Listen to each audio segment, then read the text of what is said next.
It is yet another fight about free speech in America. People on the streets of New York protesting the suspension of a late-night TV show host, but also wishing to protect their First Amendment rights.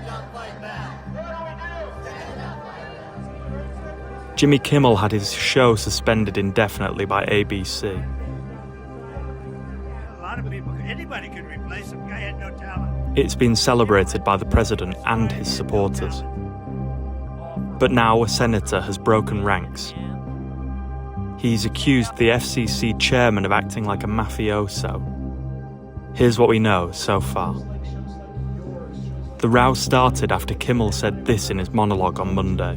We hit some new lows over the weekend with the MAGA gang desperately trying to characterize this kid who murdered Charlie Kirk as anything other than one of them and doing everything they can to score political points from it.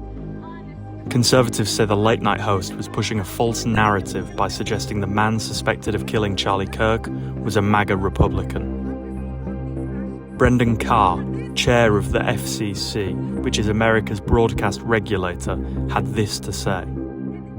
You know, when you look at the conduct that has taken place by Jimmy Kimmel, it appears to be some of the sickest conduct possible. And what people don't understand is that the broadcasters, and you've gotten this right, are entirely different than people that use other forms of communication. They have a license granted by us at the FCC, and that comes with it an obligation to operate in the public interest. And we can get into some ways that we've been trying to reinvigorate the public interest and some changes that we've seen. But frankly, when you see stuff like this, I mean, look, we can do this the easy way or the hard way. These companies can find ways to change conduct and take action. Carr has President Trump's full support. I think Brendan Carr is an incredible American patriot with courage. But now Senator Ted Cruz, a high-profile Republican from Texas and staunch Trump supporter, has broken ranks with his conservative allies to denounce Carr's behavior. Look, I like Brendan Carr. He's a good guy. He's the chairman of the FCC. I work closely with him. But what he said there is dangerous as hell. Monday. Some support from his late-night colleagues for Jimmy Kimmel. We have another fun, hilarious, administration-compliant show. I still have a show, though, right? Okay, good. Yesterday, after threats from Trump's FCC chair, ABC yanked Kimmel off the air indefinitely. That is blatant censorship. Oh, I don't know what's going on, and no one does, but I do know Jimmy Kimmel, and he's a decent, funny, and loving guy, and I hope he comes back. I've always admired and respected Mr. Trump. I've always believed he was, a visionary, innovator, a great president, an even better golfer, and if you've ever seen me say anything negative about him, that's just AI. This row is by no means over,